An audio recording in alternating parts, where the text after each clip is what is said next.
Justin, should we become meme lords? Uh, I think I've missed my chance. I gotta be real. I think I'm too old to be a meme lord. I just don't think I have the juice, you know? Justin, you have the juice if you believe in yourself. Do you know what? Tina Turner didn't become like a household name and like super pop star again until she was like 43. So you're saying I could be Tina Turner? You could be the Tina Turner of meme lords, certainly. Of memes. The Tina Turner of memes. That's the title of the episode right there. Yeah, I like that.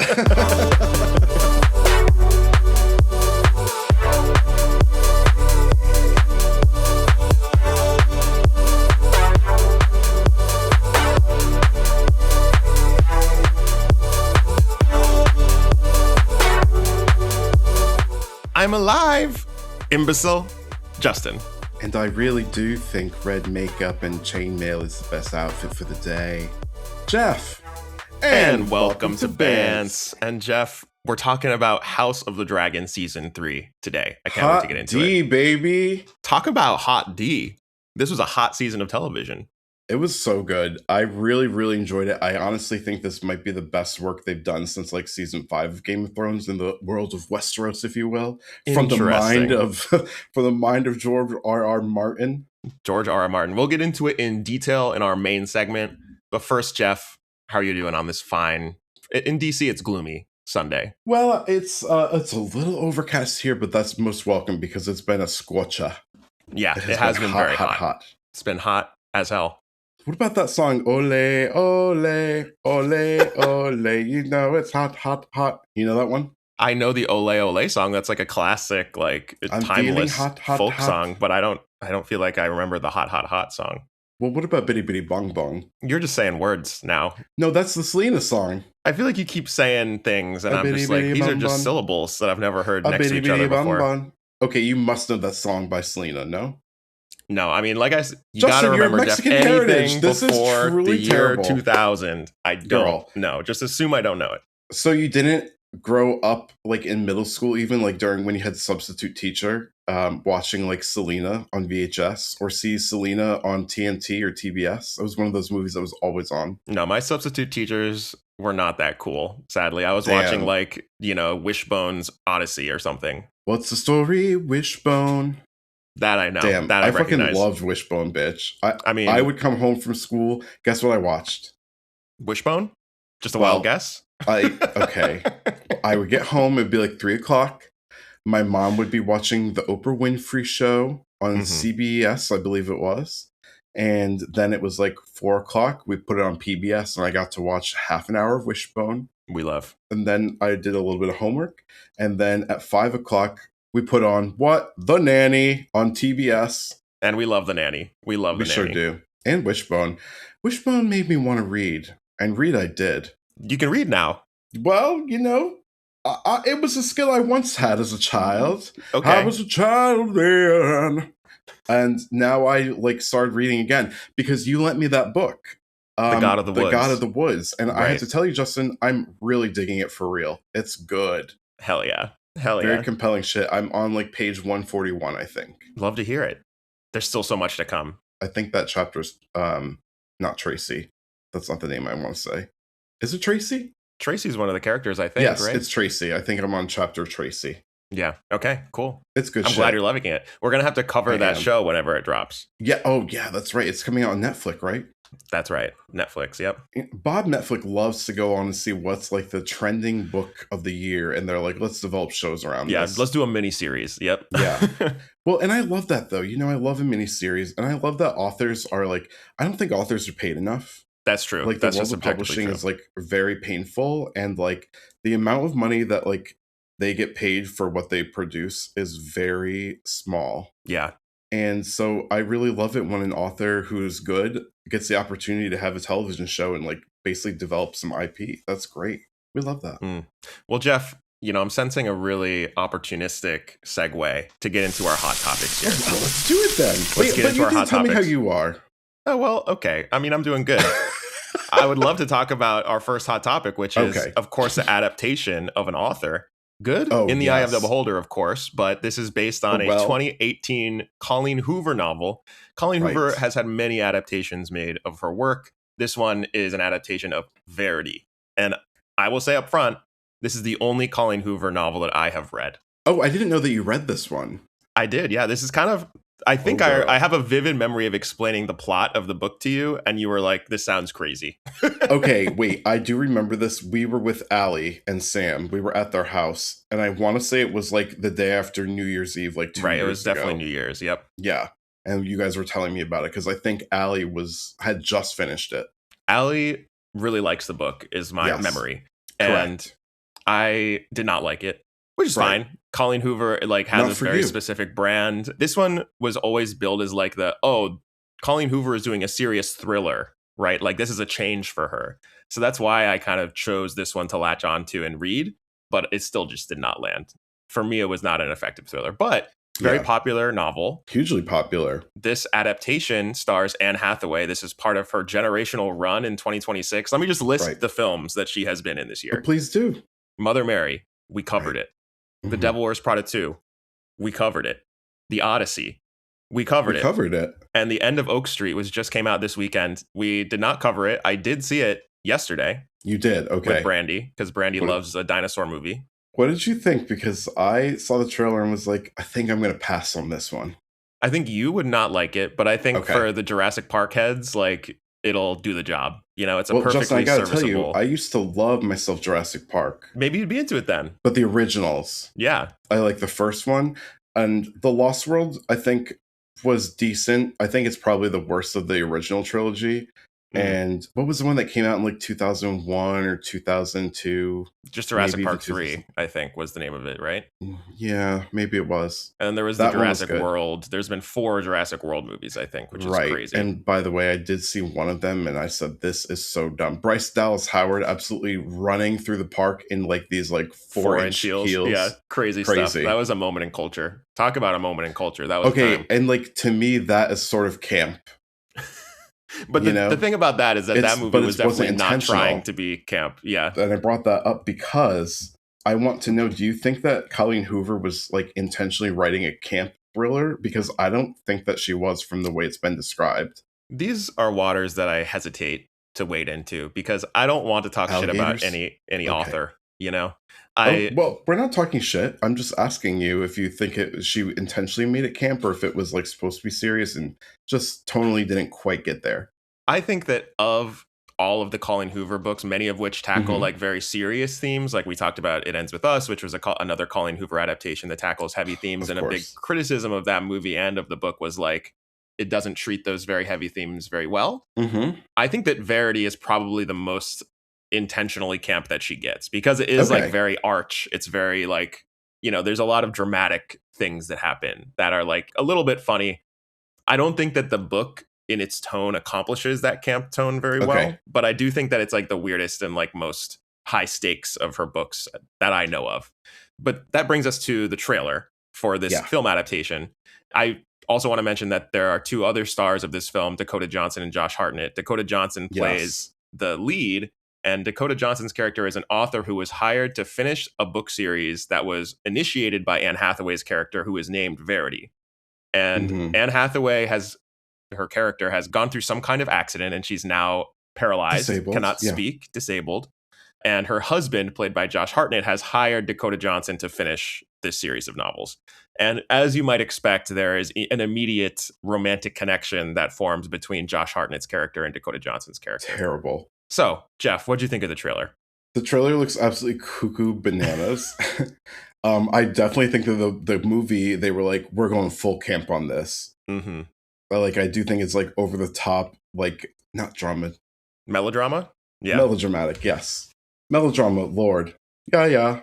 Geoff, I think that the film really tips its hat because of its choice of director. Who is the director? Michael Showalter. I don't know her. What's she done? Wet Hot American Summer fame. You familiar with this guy? God, wait, what? I don't think he's the director of Wet Hot American Summer, but he was a star of Wet Hot American Summer. He is a comedian. Yeah. Wait, I don't think I know who he is. I bet he's one of those people I know from sight, a character actor. Yeah, you should Google him. And he also directed The Big Sick, which was a big hit with Kumail Nanjiani recently. That was a good movie. Yeah. Recently, that was 2017. He was a writer on Wet Hot American Summer, though. That was one of his breakout Got projects. it. Okay. Oh, he did The Eyes of Tammy Faye. He's a well-known comedy director and actor. So like the fact that they hired him to do this adaptation, I think is like really interesting.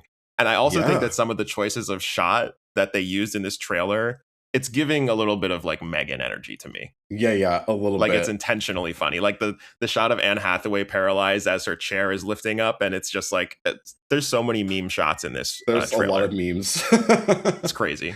Justin, should we become meme lords? I think I've missed my chance. I gotta be real. I think I'm too old to be a meme lord. I just don't think I have the juice, you know? Justin, you have the juice if you believe in yourself. Do you know what? Tina Turner didn't become like a household name and like super pop star again until she was like 43. So you're saying I could be Tina Turner? You could be the Tina Turner of meme lords, certainly. Of memes. The Tina Turner of memes. That's the title of the episode right there. Yeah, I like that. The Tina Turner of memes. You could be that. Okay. Well, it's on my mood board from here on out, my vision board. I like that. You're going to envisage it for next year.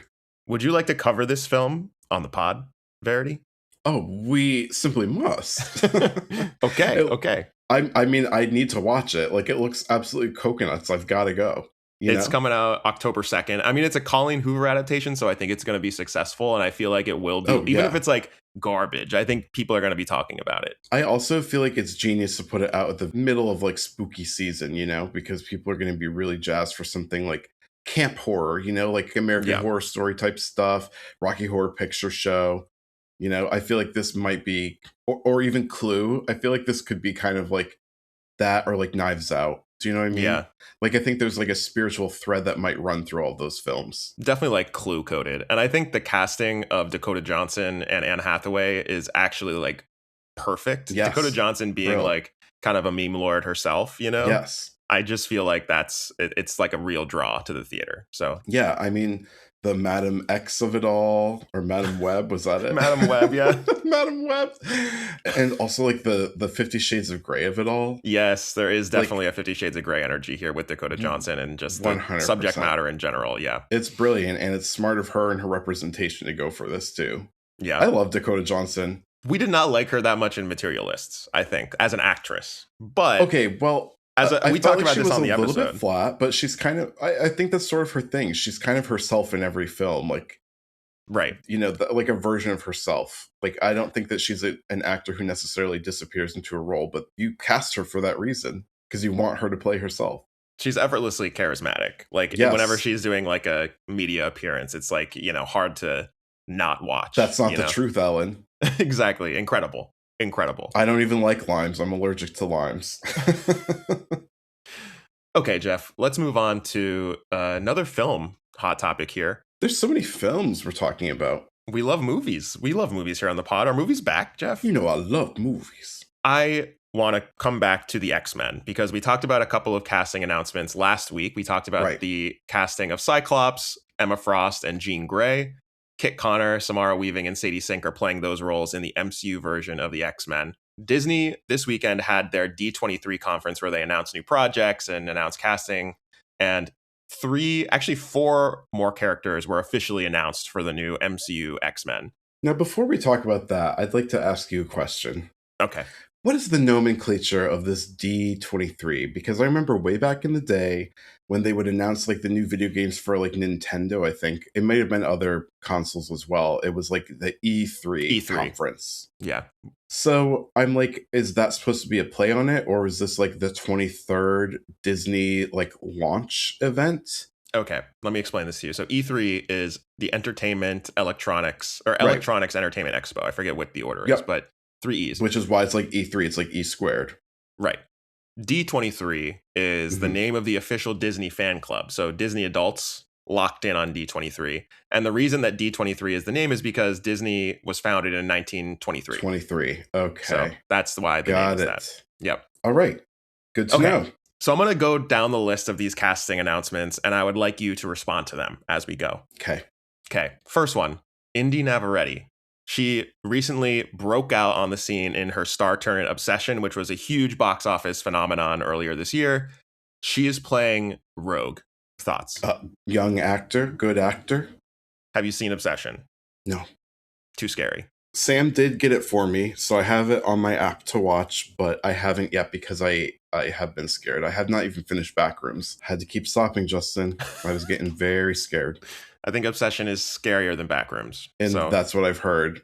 You're going to have to steel yourself a little bit, I think, if you want to watch it. I don't want to do that. Okay. I think I might have to skip it, but I've heard she's great. She's really, really incredible. It was really her breakout role. I've never seen her in anything else. I think most people have not seen her in anything else. So remains to be seen how she transitions to Rogue, who's like an interesting and very different character from Nikki in Obsession. Rogue has the power to like steal other powers from people. Right. So her kind of like mutant bit is that she has problems with intimacy because she like cannot physically be close with anyone. So that's... Do you think she's going to have that very cool haircut that Rogue famously has? I mean, she's gotta. It's just not Rogue if it doesn't have the shock, right? Yeah, it has to have the shock of white hair. That's like iconic to the character. The Stacey London of it all. Yeah, it has to be that. There's no way it's not. Do you think Stacey London copied that after Rogue? Do you think she saw the X-Men growing up and was like, I think I need to do this? I've heard that it's like a real birthmark, but I don't believe everybody. I think it's like a common... I mean, like, God, what's her name? Claire Saffitz has a similar, very roguey white shock in her hair. So I think it might just be like a common thing that happens with people. What? That's true. And I did go to college with a guy who I don't remember his name, but he had like a birthmark on his head and he had dark brown hair, but this part where the birthmark was like translucent white. Like you could, it was crazy, shockingly pretty cool. Bright. I know. I kind of think it is kind of cool. Imagine having something that specific. You know, I wish I had something like that. Oh, I think I could do with a Maxwell Sheffield, kind of like a couple of curls right here are white, you know? A Superman curl, like right in the front. You know, when my hair was longer, I did that one time and I was like, I think this looks good. And then I saw photos of myself and I said, delete, delete, delete. There's a memory that I have of, I have like naturally kind of loose curly hair. Right. And when it gets longer, it does tend to like hang in the front and I sometimes get like a little Superman curl. Did you do Superman for Halloween one year? I've never done Superman for Halloween. Okay. Feels like you're putting yourself on a pedestal if you dress up as Superman for Halloween. You know what I mean? Does it? I don't know. Okay. This is straight culture. I don't know. I think this is just a me. It might just be a me thing. You know? Okay. Spider-Man feels a little self-deprecating. Superman feels like I'm not that good, you know? But anyways, I remember Anna once was hanging out with us when I had this like Superman curl going on.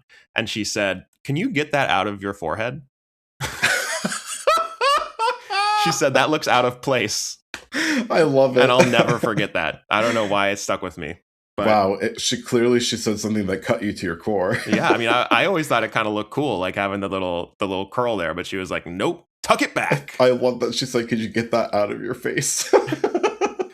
Okay. On to the next casting announcement for humble. X-Men. Yeah. Maya Boyd, who is the star of Anne Juliet, Jukebox, or what is it called? A jukebox musical? That's the right word? A jukebox musical on Broadway, who I'm not very familiar with. She has been cast as Storm, your favorite X-Man. Thoughts, Geoff? Listen, very excited. Glad they kept Storm black. You really thought they were going to make Storm white? Justin, you never know these days. MAGA's getting involved in everything. People are trying to capitulate. Who's to say? You know? Can I say one? I don't know anything about this actor, but she looks the part. She looks like kind of Amazonian. She's pretty tall, which I think suits Storm, you know? Yeah. I also think in the comics, something that I am very interested in is Storm is the wife of Black Panther. Or should I say Black Panther is the husband of Storm. Excuse me? They're the king and queen of Wakanda. What? I did not know this. Are you kidding me? No, that's serious. I wonder if they're going to pair this new Black Panther with this new Storm. And it's possible that she may even debut in Black Panther 3 with Ryan Coogler, which I think would be like a really, really cool idea. What's up, y'all? Justin here. After recording the episode, I realized after I said this that the X-Men movie is actually scheduled to release before Black Panther 3. So it would be impossible for Storm to debut in Black Panther 3. That being said, I think it's still a really cool idea to include her in that film. Anyways, let's get back to the show. That is a very cool idea, actually. And I had no idea. Yeah. Wow. Yeah. Let them thunder, for I am lightning. Okay. Now we're getting to the big castings here. The big casting announcements. What do you mean? Storm's big. Those were, like, I would say, 2 up-and-coming actors that are playing some of the younger X-Men, right? I see. Okay. And now we have a couple of more established actors who are playing some of the big heroes and villains of the franchise, the elders. So cast as Charles Xavier, also known as Professor X, Christopher Abbott of Oh my Girls God. fame, among other things. Thoughts on this? Listen, I've wondered for a long time. I said, why is he not in more things? Because very good actor, very watchable, very charming, charismatic. That mini episode, it's not a mini episode, that episode of Girls that feels like a movie where Charlie comes back with Marnie. And what's the name of the person that she's playing? I forget her character's name. I don't remember. It was so funny. I want to say it was like Kivara Ravache. It might be the best episode of Girls. Remember when George Santos was Kivara Ravache? I was so like intentionally out of the George Santos discourse. I was like, this guy makes me so mad. Damn. Well, anyways, I'm very excited that Christopher Abbott is playing Charles Xavier. I think that's a great casting choice. You know, I'm sat. I'm excited. Yeah. It's interesting because after watching Girls, he was the guy that kind of left the show early to do other things, and I think there was early on this perception of like, oh, he's going to be the big actor out of Girls because he's kind of the more classically handsome of the male leads in that show. Yep. Which brings us to the other major casting, Adam Driver, who has turned out to be the biggest actor to come out of Girls probably. Yep. And he of course was in Star Wars. He's playing X-Men villain Mr. Sinister. Yeah, I don't know very much about Mr. Sinister at all. Mm-hmm. That name is kind of on the nose for me. Marvel, just wanted to note that for you. And, you know, Adam Driver, I think, is a very good, malleable actor. I know nothing about this character, so I can't really speak to how I feel about that casting, but I'm curious what your thoughts are since you're a big comic book reader. Well, speaking of camp, Geoff, Mr. Sinister, his name is on the nose because he is a theatrical guy. Okay. He has this insane costume with like a giant like collar. Like it's like really, really intense. And his whole thing is that he is into cloning himself because he's very narcissistic. So he like makes different versions of himself. This sounds like a gay man. I gotta tell you. I honestly don't think he is in the comics. Okay. Editor Justin will come in if I'm wrong about that. But he hasn't been portrayed on screen, which is, I think, the intention here. Usually when MCU is doing a different version of characters that have been on screen in the past, they'll like pick somebody from the Rogues Gallery that hasn't been portrayed, right? Like we've seen that with Tom Holland Spider-Man, and with the Fantastic Four movie, we have like new villains, right, that haven't been on screen before. Yeah. So it'll be interesting.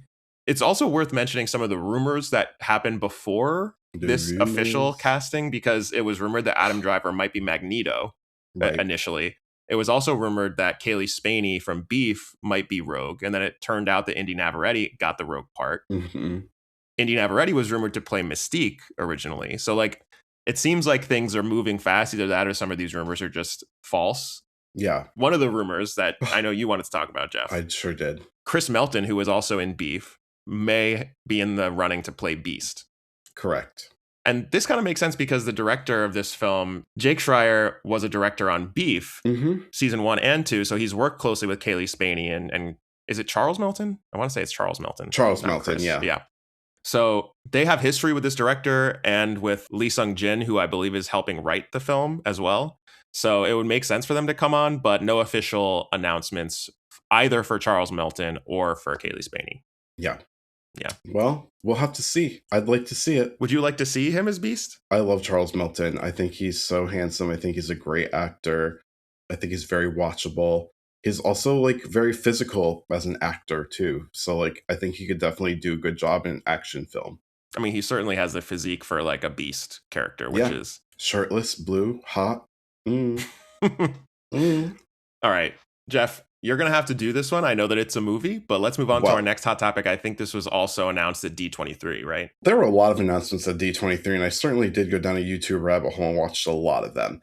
But this one I'm particularly excited about. So much to the surprise of the audience at D23, Lisa Kudrow and Mira Sorvino made a surprise appearance as their characters Romy and Michelle from Romy and Michelle's High School Reunion, the 1997 film, to officially announce that Romy and Michelle 2 is happening and is going to be released as a streaming film, a Hulu original on Hulu and Disney Plus sometime in 2028.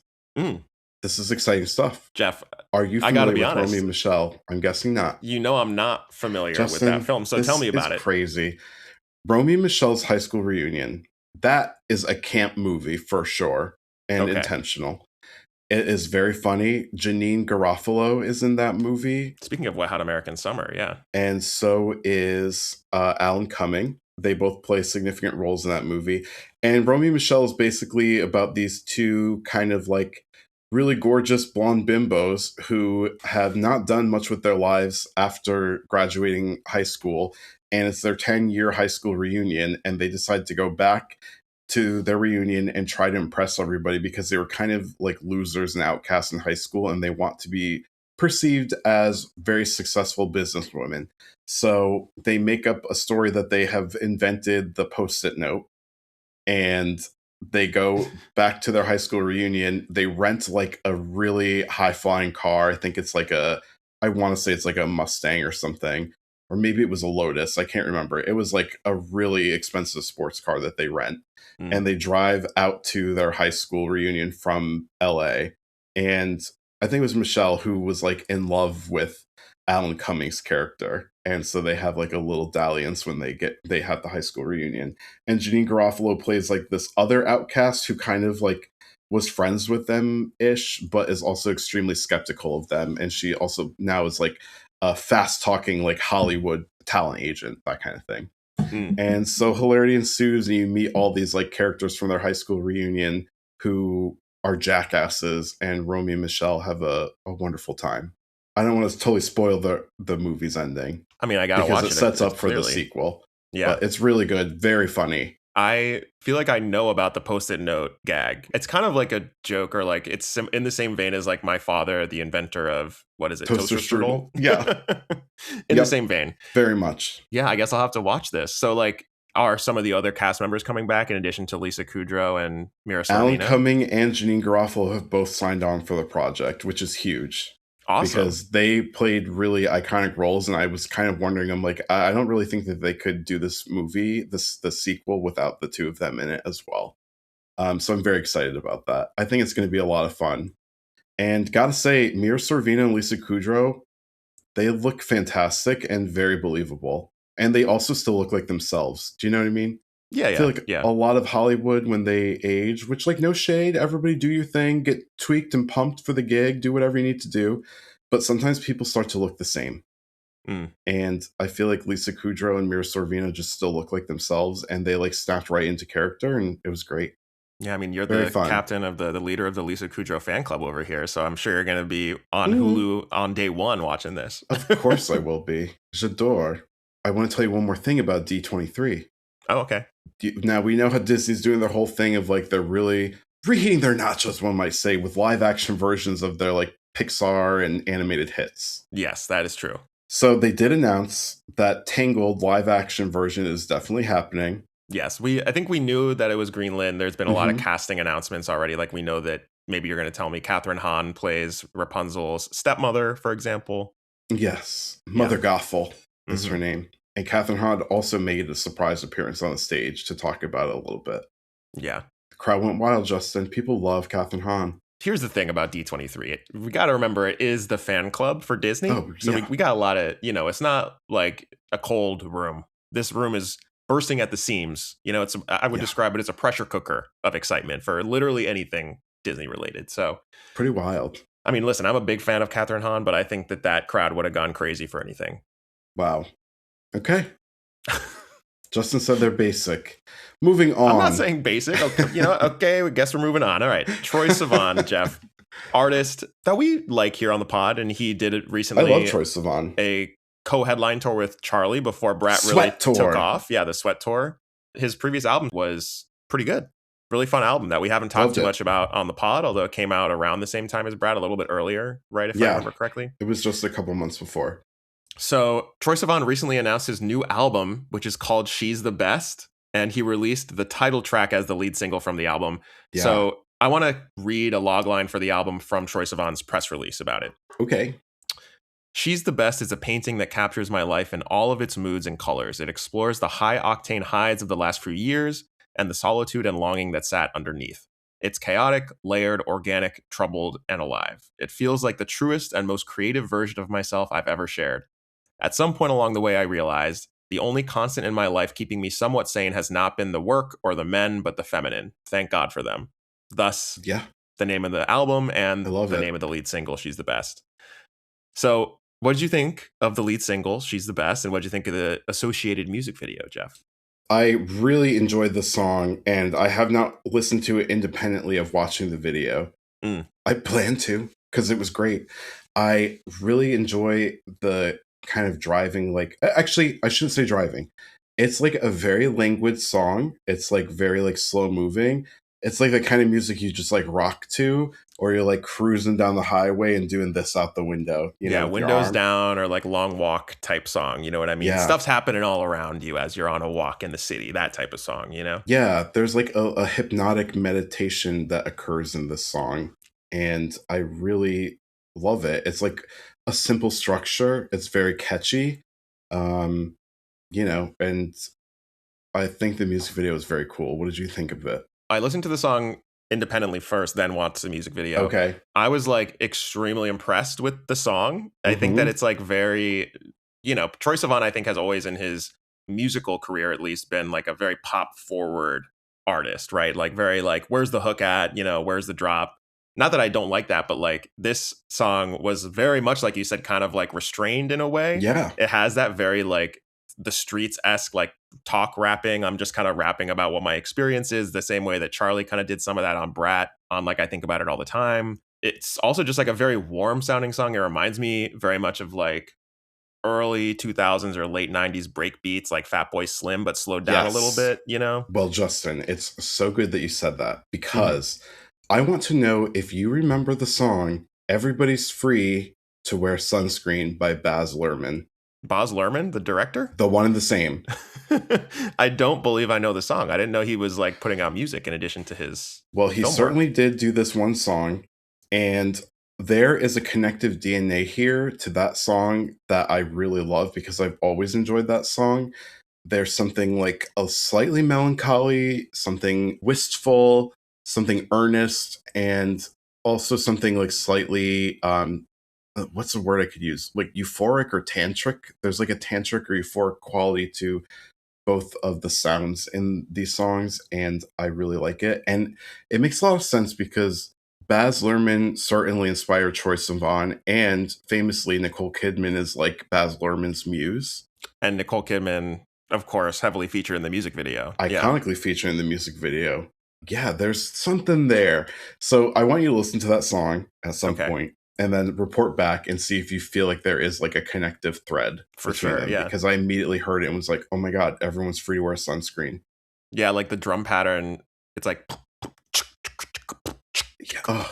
It's very, so good. Very satisfying, very... Just, again, it feels like it's a groove, I guess is the right word. Yeah, groove is perfect. There's like a psychedelic quality to it, one might say. Yeah, I do want to throw out the producers of the song. So Troye Sivan himself, of course, is a producer. Also produced by Styles Fuego, who is a producer I'm not familiar with, but is very prolific, has worked with a lot of pop artists. And some of our faves on the pod, Jack Antonoff and George Daniel, are also producers on the song. Yes. That makes a lot of sense too. Okay. I love the sound of it. I'm very excited for what the rest of the album sounds like after this kind of snippet, you know? And we didn't even talk about the ending of the song, which kind of double times the beat a little bit. So it's really just cool and a little bit unexpected from Troye. I think it's a really cool creative move for him. Yeah, I really love it. Also, I think the music video is really fun. A drag queen, Sasha Colby, is heavily featured in the video. Nicole Kidman, as we mentioned, is heavily featured in the video. She's really like the star of the video, looking so hot and so cool and effortless at her big age. I mean, it's amazing.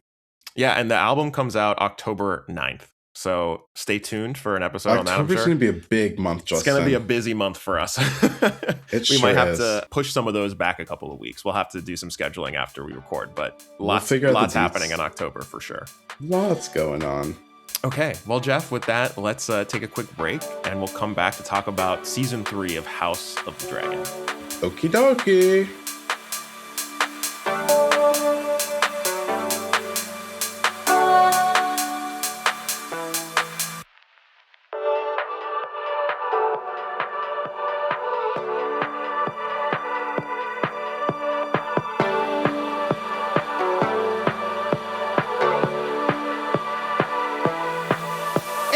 back. Geoff, we're so back. And we're back to talk about House of the Dragon Season 3. This is the latest Westeros show, returning after a 2-year hiatus. We actually covered Season 2 in one of our first ever episodes. We did an episode on the pilot and then an episode after the season had ended, which was like, we were still working out the format at that time. Sure. So very interesting there. But this, of course, stars an ensemble cast, including Emma D'Arcy, Matt Smith, and Olivia Cooke, among many others. I'm sure we'll get into more specifics in a bit. Newcomer James Norton joins the cast this season as Ormond Hightower, a big bad of the season. And showrunner Ryan Condal returns after the first 2 seasons and after his highly publicized beef with series creator George R.R. Martin. Girl. Drama. Season 2 left us with our rival Targaryen monarchs in moments of transition. Rhaenyra's Team Black has just recruited 2 new dragon riders and seems poised to attack, while Aegon has been roasted by his brother Aemond and unexpectedly left King's Landing with Larys. So, Geoff, we're going to talk about our overall thoughts first before we get into the events of the 3rd season, so we'll have a spoiler break once we get into those events. But what are your overall thoughts on House of the Dragon Season 3? Like I said before, I think this is probably the best season of House of the Dragon yet. It is not necessarily the most action-packed, but there is a lot of really fascinating plot development. There's a lot of fascinating political scheming going on within the kingdom. And the performances of these actors and the cinematography are like top-notch. I don't think it's ever been better. Okay, I agree with you that I think this is the best season of House of the Dragon. I feel like a lot of my thoughts about this season are colored by A Night of the Seven Kingdoms, which came out earlier this year. So like another Westeros show, but a different part of the timeline and a very different show, like stylistically and in its intent, right? Yeah. So I remember when we talked about that show, I was like, it just feels so good to be like, this is a Game of Thrones show that is I can just like recommend to everybody. I feel like it's just so good and it's so focused in what it's trying to do. And I think that for the first like 3, maybe 4 episodes of House of the Dragon Season 3, I was like, we're so fucking back. Like, this is just like A Night of the Seven Kingdoms. Every single one of these episodes have been bangers. Wait, tell me in which way? Just because I felt like they were just firing on all cylinders. Like, everything that they were doing in those first 4 episodes were just like incredibly focused and well executed. And I think that there were a lot of moments that focused on specific characters. I'm thinking specifically of episode 3, which focused heavily on Rhaenyra, which I think we can probably agree is one of the stronger arcs this season, is Rhaenyra's 100%. arc. So I was like, I'm going to be able to recommend this to everybody. And then middle of the season, I think got a little bit, sleepy, which I'm not opposed to, but okay, 2, I think that some of the shallower characters and plot lines kind of revealed themselves. There were, speaking specifically of a lot of the Valerian storylines, I was just like, this is not working for me in a way where I feel like even the smaller characters in A Night of the Seven Kingdoms, probably because like those are shorter runtimes and they don't feel the need to kind of pad out these long episodes with like, what are these smaller characters doing? They're just kind of like in there for their big moment and then they're out, in A Night of the Seven Kingdoms. Whereas I feel like House of the Dragon has a totally different intent and it's such a bigger and unwieldier show, and the subject matter, or I should say the source material, is so much more difficult to adapt, right? Because Fire and Blood is like a Wikipedia article about the Dance of the Dragons. Yeah, it's like an in-universe history book. Exactly. So it's just like there's a lot of things that are just inherently very difficult to adapt there. And I think that like every time that I think I'm like, damn, House of the Dragon fucking rocks, there's always like these 1 or 2 little things where it's just like, oh God, I wish they didn't have to deal with that. Or like, I wish they didn't feel like they had to adapt it this way. But those are, I think, like mostly nitpicks, because I think like where the show is deepest, Ryan Condal is smartly focusing on the parts of the show where it is the deepest and the most rich in terms of its themes, of its characters, and the changes that they are making from the source material are mostly good, I think, in that they focus on the characters that we care about in the show, as opposed to some of the changes from the source material in Game of Thrones season 8, for example, were like, not that, obviously there is no source material for Game of Thrones season 8, but like some of the things that they chose to do felt like, we just need to wrap this up and we don't have enough episodes. So let's just like try to tidy this up as best we can, So it's not like a late Game of Thrones scenario. It's a much more like, we just have to make this into a compelling TV show, so we're going to have to make changes. But you can feel kind of the bumpy nature of the source material a lot, I think, in this season. Well, I think firstly, we should say that like history is generally told through the lens of somebody who has a particular motive for telling it. And so the in-universe history of the Dance of the Dragons, Fire and Blood, I think was written by the Maesters of the Citadel to basically villainize Rhaenyra and just femininity and female leadership in general. Yeah, or not even, maybe not necessarily even intentionally, but just because this is kind of one of George R. R. Martin's theses in general, is just that like the society where these Maesters exist in is like a misogynistic society. So that comes through in their writings about the history. Mm-hmm. Yeah. You know, I'm glad for some of the changes they've made to Rhaenyra. She is a much more dynamic, fascinating, and multi-layered character in the show than how I understand she's portrayed in the book. Yeah. I mean, so I feel like that's a good thing. I guess I want to be clear, because I don't consider that a change, right? If it is something that is possible in the written history, right, then I don't consider that a change. I think that's just an adaptive choice that they make to say the history that the Maesters wrote is inaccurate here. Yeah. Because, you know, for XYZ reason. But there are like actual divergences from the plot, from the actual events of the written history. So like these are things where it's not like oh, maybe the Maesters missed that, or oh, maybe the Maesters were biased and that's why they wrote XYZ events as they happened. It was more like, no, this is just objectively different. And that's what I mean when I say it changes, because I actually do like a lot of the gray area, like history is told by the victors stuff that's happening on the show.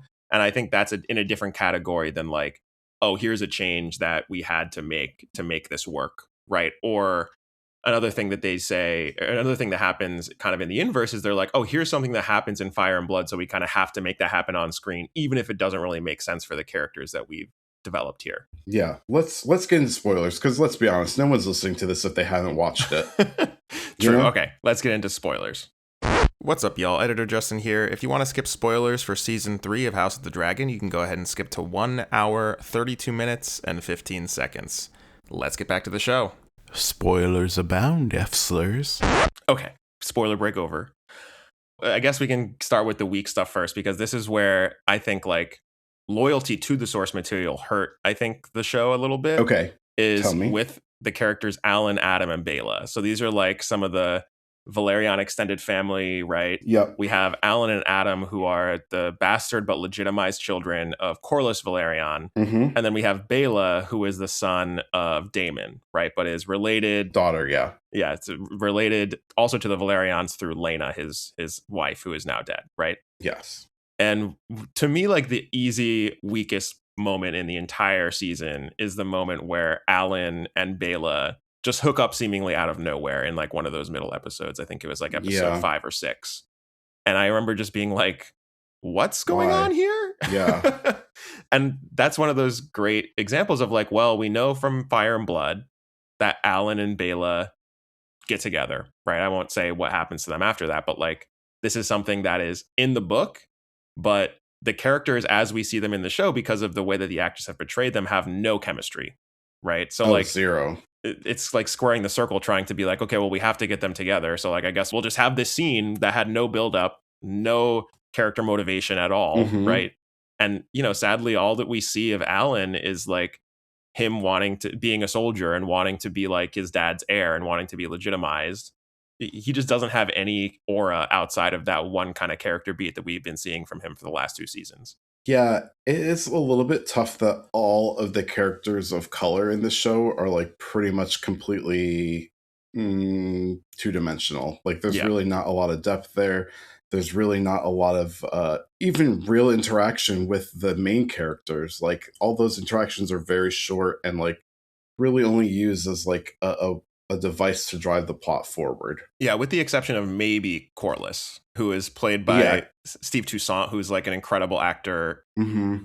He has a much more important role in all 3 seasons. Yeah, and all of these characters that we're talking about, Alan, Adam, and Bela, and Rhaena also, who I'm sure we'll get to, these are all characters that have like, they're defined by their relationship to him, right? So like it's just like a lot of daddy issues stuff, and I don't think there's a lot happening to differentiate like Alan and Adam, for example. No. So yeah, I just think those are the parts of the show where it's like maybe your reach is exceeding your grasp a little bit here. Like they did not do the work to make those characters into like 3-dimensional people. Yeah, it's sort of like you don't really care too much about them and what happens to them, unfortunately. Mm-hmm. Yeah. Because we don't really know enough about them. We don't know much about their motivation other than they want to be accepted by their family. Right. That's pretty much it. Yep. Okay, so let's talk about maybe some of the bigger showpieces of the season, right? So yeah, it began with Battle of the Gullet. And when I listened back to our season 2 episode, there was a whole shit that went down in season 2 because there was a writer's strike. And then during the writer's strike, WB cut the episode order for season 2 from 10 episodes to 8 episodes, right? Yep. And it's like kind of gone beyond speculation now, where it's like basically confirmed that the Battle of the Gullet and Rhaenyra taking King's Landing was supposed to be the final 2 episodes of season 2. Right. So how did you feel about coming into season 3 and in the premiere there is this like massive naval battle after a 2-year hiatus? Like, was it whiplash for you? How did you like it? Yeah, it was a little bit of whiplash, and I was kind of like, okay, I've sort of forgot that this was happening. Yeah, I don't know. I just kind of feel like, I don't know, Justin, the pacing of the show is a little off for me. Yeah, that's what I mean when I say like the lumpiness of the source material. Mm-hmm. At this part of Fire and Blood, it's a lot of just like battle. It's just like 6 battles, and we're talking like in 2 pages of this book, right? And it's like, how is it even possible to accurately adapt that, right? And a lot of those battles, they just didn't show in the show. Like they happened off screen, or they implied that they happened, or some of them they just like they just didn't happen in the show, which I think is actually like a smart adaptive decision. That's one of those changes that I'm talking about, where I'm like, this is because they're trying to make it a good and palatable television show, right? Yeah. But the Battle of the Gullet, when I first watched it, I did have whiplash. I was like, oh my God, all of these characters, you remember the Admiral? I was like, back to the Admiral. I was like, all this shit that I totally forgot about from 2 years ago. And now they're all finally coming together in this big battle. And I had to like remember who everybody was. And I'm somebody who I think I'm like pretty into the world, you know? So yeah, you definitely are. I can't even imagine somebody who's like relatively new to the show or like not paying that close attention to it the way that I am, hasn't read the source material. On second watch, I actually liked it a lot more because I was like, okay, now I have a handle on who these characters are again, on what their motivations are, on the stakes of this battle, right? There's really cool sequences like when Corlys goes through the teeth of the gullet to like try and shipwreck the Admiral. Mm-hmm. The eventual battle between the Admiral and Corlys's ship when the ships crash together and that's all practically done looks insanely good. So this is one of those things where like I said, I always have to like caveat recommending House of the Dragon to people because I'm like, well, the reason why this battle was the first episode is because of all of the logistical problems that they were dealing with this too. It's like if there's always some obstacle and like logistical problem that they're dealing with. Yeah. But like given those constraints, I think that this is like the best possible Battle of the Gullet that we could have gotten. Yeah, I kind of just wish that like this show was just given 3 seasons and 10 episodes in each season to tell the story, because I think that's all that we need. And I think that you're right that like a lot of the middle episodes are like a little bit slower and kind of weigh the whole production down a bit, and we don't as viewers really get much out of them. Like I do feel like this season there was like probably like episodes like 5, probably like 4, 5, and 6 were like a little bit like, all right, where are we going? There's a whole lot of like build up here. Yeah. That is definitely to its detriment. Well, I really, really loved episode 3, and I'm sure we'll talk about that in a little bit. But like episodes 4, 5, and 6 in some ways felt the most like Game of Thrones that House of the Dragon has ever felt. Because they felt like the classic Game of Thrones, what I used to call table setter episodes, where it's like the pieces are being moved into place and you can kind of see how things are developing from a very high level view. We're jumping across Westeros to different locations. Whereas I feel like Hot D 1 and 2, they felt a lot like, okay, we're mostly in King's Landing, right? Yeah. We're not really going that far outside King's Landing. Maybe we're on, Dragonstone or something. But those are really the only 2 settings. This is the first season where it really felt like a globe-trotting affair, which I liked a lot. But I do wonder, like, in terms of the overall pacing of the season, I feel like we could have maybe done with like one more punctuation mark somewhere in the middle of the season, the same way that Rook's Rest happened in season 2, right? Like just something in the middle that drove the momentum a little bit more in those middle episodes. But I liked the fact that it felt like old school Game of Thrones in a way that other House of the Dragon seasons have not felt like old school Game of Thrones. Yeah. But let's talk about, I guess, the main character. I don't want to say the word protagonist or antagonist, but Rhaenyra. Yeah. In my opinion, the strongest episode of the season was episode 3, right? So Rhaenyra takes the throne at King's Landing in episode 2. And then episode 3 is this like really focused, and we talk about this a lot on the pod, but we love episodes of television that are tightly focused on one character. Yeah. Other shows do this, of course, but like Lindelof style single character episodes, right? And this was like a Lindelof episode about Rhaenyra. Like after she has taken the throne, all of the different anxieties that she has internally, all of the different problems that suddenly come to her now that she is not the rebel leader. She is like officially the crowned queen of Westeros. And also like, I loved the way that it's basically running back all of the issues that we had with Daenerys' turn in Game of Thrones and just like doing it right and like really nailing it and making you understand why Rhaenyra makes the decisions that she does in the final episode of the show. Even if you wouldn't make the same decisions, right? I think that I personally don't agree with a lot of the choices that Rhaenyra makes in the final episode. Just you don't agree with murdering the Pope? Personally, I'm not a big fan of murdering the Pope. Feels like a bad political decision and possibly a bad moral decision, depending on the Pope. So I think that this just like really sells her turn. And one other thing that I loved is that there's this kind of meta thing that happens where when Rhaenyra is having her most kind of like dissociative moments, we hear the bells. Yeah. The same exact bells that Daenerys heard in Game of Thrones. So it's this like cross show, like in universe symbol for like this descent into madness that like in a lot of ways like kind of makes me think more fondly of that moment that Daenerys went through, right? It kind of in some ways in hindsight recontextualizes those Daenerys moments and makes it make a little bit more sense, even though I think we can agree that those moments of Game of Thrones were tough. Yeah. What do you think of that episode? I agree. That episode was very stressful to watch as a viewer because the performance was so well done by Emma Darcy. Is it Darcy or Darcy? I always say Darcy because there's that apostrophe there. But yeah. Okay, well, Emma's performance in this episode was incredible, and they really made the anxiety that Rhaenyra is feeling come across in the camera in such a way that you couldn't help but feel great empathy for this person who got what they wanted and now is like, oh, fuck, this is like, I just changed like one set of problems for another. Yeah. You know, it's like heavy as the crown. We were feeling the weight of it. We saw even like just in that episode, the amount of like terror, anxiety, dread that she felt.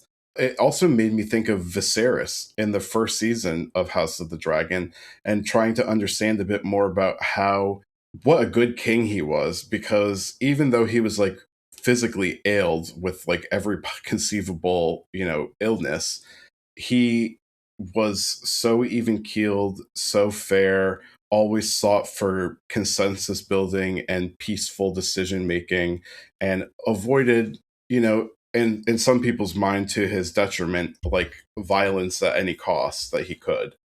And we're seeing now that like perhaps Rhaenyra is not as fit to serve as she thinks she is, because she doesn't have a great deal of experience, which has been like hinted at for the first 2 seasons, that she is an inexperienced queen and isn't ready for the crown. I mean, even the Princess Rhaenys like basically tells her, girl, you don't even know what you're trying to get yourself into. Yeah, she's like, I've been trying to do this for decades. And you yeah. I found, Rhaenyra's like arc and the entire discussion about what it takes to rule and the right way to rule is really the meat thematically of this show for me. I find myself similar to you, like in hindsight, thinking back on Viserys, who hangs over this entire season, even though Paddy Considine does not return for the show this season. He hangs over it because Rhaenyra like specifically mentions him by name all the time. She's like, this is not something that my father would want, that Viserys would want. And it's hard for me as an audience member to know whether or not she's right in feeling that way, because Viserys in a lot of ways failed, right? Like he is the reason why this dance is happening, because he was not decisive enough to repeatedly emphasize that Rhaenyra was his heir. Right. To me, it's not sum upable in like a one sentence thing, but I think that a lot of what the show is about is like this tension between kind of like moderation and extremism, and how extremism gets results. And I think that like it's easy for the audience and for Rhaenyra to hear Daemon telling her like, we're Targaryens, like we could just burn everyone, like we could go to Yi Ti and like torch the entire continent and steal all of their gold, and we could come back. And it's like, I guess we could do that. We have the dragons, and it's like, it's very tempting to want to do that. But at the same time, we see the darkness that follows from Rhaenyra's descent when she decides to take that path at the end of the season, right? Exactly. And then it's like, well, what's the solution then? Because Viserys' moderation also wasn't effective. And I think that like that's the question that Game of Thrones and this entire franchise leaves us with in a lot of ways, at least these installments in the franchise that focus on like leaders, like the original Game of Thrones show and House of the Dragon.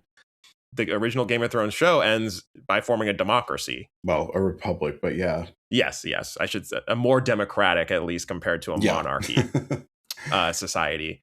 And I just think that like it felt a little bit on the nose that Game of Thrones ended that way, especially considering I think how skeptical a lot of people in like a democratic republic like the United States, feel about democracy and populism and stuff.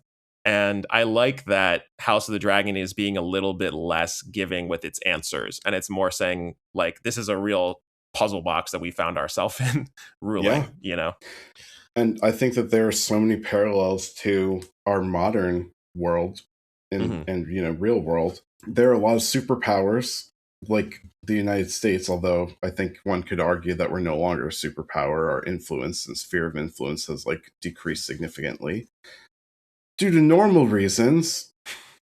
But I think that there is like this temptation to like, exert control and violence as a means to an end. And similarly to the people of King's Landing, a lot of the people around the world right now are looking at this and being like, this is not correct. This is not the right choice. And these people who have absolute power need to be like put in check because this is not what the people want. Yeah, there's people looking up at Rhaenyra talking about some prophecy and then speaking in a language they don't understand, and they're like, "Is she for real right now?" Girl, that last scene of her on the Sept of Baelor, I said, "This is full Targaryen madness." It's interesting. The whole concept of Targaryen madness is interesting, right? Because we've heard about this. There's this like legend almost of Targaryen madness, and we've really only seen like, I would say on screen maybe one, maybe two truly mad Targaryens, right? We saw, I guess if you count Daenerys 3. So like the first Viserys in the original Game of Thrones, season 1. Yeah. Mad or just kind of a narcissist, Was he crazy? I mean, kind of both, honestly. What does madness mean, right? And then we saw Prince Aerion in Night of the Seven Kingdoms, who similarly was like just kind of a narcissist and an asshole, right? A little bit of a sadist. And then we see Daenerys' turn, right? Which I think might be the most actually mad, because like we didn't actually see a lot of the character work that needed to be done for her to make that turn in the original Game of Thrones. Sure. And then we've heard about the Mad King Aerys, but we never saw him on screen, right? We've only kind of heard stories about what happened with him and how he tried to burn the city with wildfire and how Jaime had to kill him. Yeah, we've only ever seen like flashbacks of him. Exactly. That are like literally 20 seconds long, if that. So is Targaryen madness just, power corrupts, Yes, I think it's that. And, like everything in the world, it's easier to just assign something a simple label out of context. They went crazy. Not consider like all the things into it. Yeah. Yeah. It's like whenever a guy talks about his crazy ex-girlfriend, she was nuts. She's like, crazy. Well, do you think it's possible that maybe there were some factors that led to her acting irrational? Well, yes, exactly. Yeah. So that is easily the best part of the show for me. Like, and everything about Rhaenyra's turn, I think, was so well executed. The aesthetics that she chose to use in that final scene, like the costuming, the eye makeup, like with that red the pupils. I saw it as like the pupils of a dragon, right? Like the vertical slice looking like the reptilian pupils that dragons have. I was like, whew. I do think that it had a reptilian quality, but I didn't even pick up on that it was like a dragon eye kind of thing. That's a good idea. Yeah, that's smart. And then I think Emma brought up the fact, I can't remember if it was Emma or if it was Ryan Condal in the like behind the episode of the finale, said like her choice to wear that like chainmail armor was kind of almost like a degendering of Rhaenyra, because she's always had this complicated relationship with being a woman in the world of Westeros where people don't see her as a serious ruler. And she's trying to like shed that feminine appearance by wearing that armor, which is interesting. Yeah, I like that more sort of androgynous look that Rhaenyra donned in like the last episode. She wasn't concerned with having her hair just so and looking pretty. Like her makeup was like fearsome, and so was her outfit choicing. And shout out to the costume department on this show because they just keep turning it out, and Top it notch. is really good shit. I love it. Okay, let's talk about a couple of other characters that we haven't touched on yet. Mm-hmm. Kristen Cole. I would say in season 2, our most hated character. He dies in this season. I would say unceremoniously. He died. Does that make sense? Geoff, what do you think of Kristen Cole's arc this season and his death?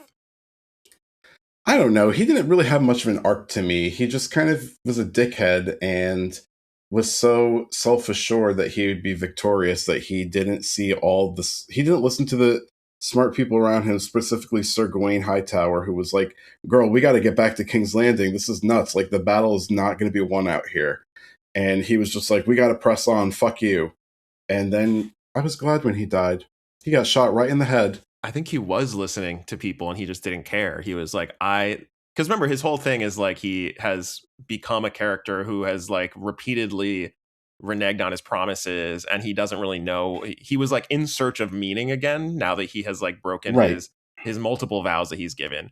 And it seems like at the beginning of the season, he basically says to Gwaine, like, I have decided that my only purpose in life is to die in battle.